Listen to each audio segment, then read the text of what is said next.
Hello everyone, important question series business studies का मैं लेकर आया हूँ। 17 तारीख को इसका एग्ज़ाम है। क्लास 12 एमपी बोर्ड की मैं बात कर रहा हूँ और आज मैं आपको प्रोवाइड कर रहा हूँ एमसीक्यूज़, यानी चूज़ द करेक्ट ऑप्शन, और लॉन्ग आंसर टाइप क्वेश्चन। पहले मैं आपको long answer type question provide कर देता हूँ।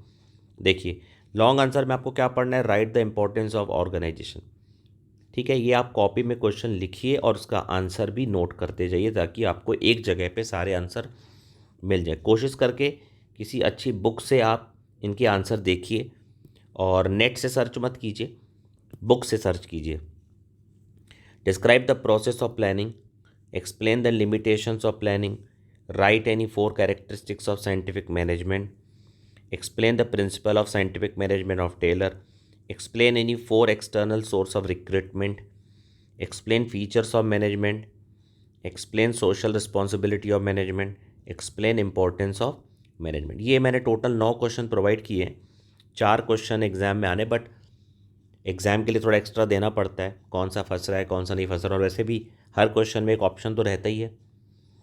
चलिए अब आते हैं, ये तो आप अच्छे से कॉपी में नोट कर ही लीजिए सभी बच्चे। Choose the correct option. Management is both art and science. Planning is first step of management. How many levels of management are 3। Management principles are dynamic. Management is related to physical resource, human resource, यानी both the above. Management is a group activity. Policies and goals are fixed by administration. Who is the father of scientific management? F.W. Taylor. Scientific management is a logical approach. The propounder of administrative management was Fayol. Controlling process is continuous process. Controlling is related to result, work, effort, any all of the above. Government reduces control and restrictions in liberalization. ठीक है, इसके बाद new economic reforms was started from 1991। ये तो economics में भी था, Indian economics development 11th में। Following is not related to planning. Motivation planning से रिलेटेड नहीं है। The primary function of management is planning. Selection of best alternative is based upon evaluation of analysis.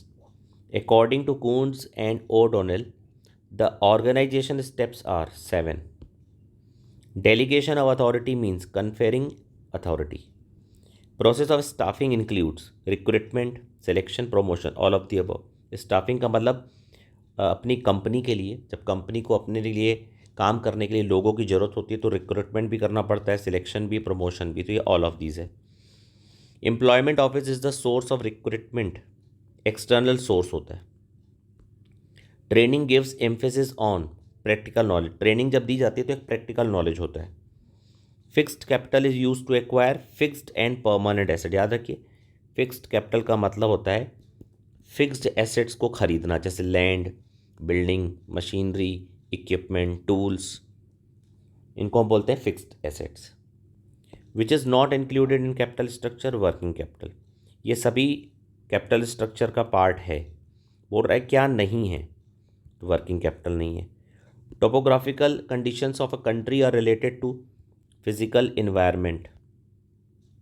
The cheapest source of finance is equity share capital. Marketing is customer oriented.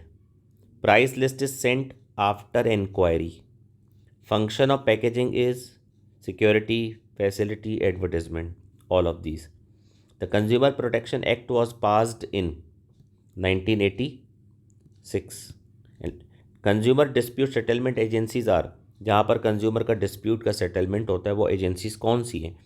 District forum भी होता है, state commission भी होता है, national commission. तो answer है all of the above. The disputes comes under consumer protection act are, इसका answer है disputes as to sale of defective goods by a seller. तो ये आप अपनी कॉपी में अच्छे से नोट कर लीजिए और एग्ज़ाम से पहले एक बार अच्छे से देख करके जाइए। All the very best.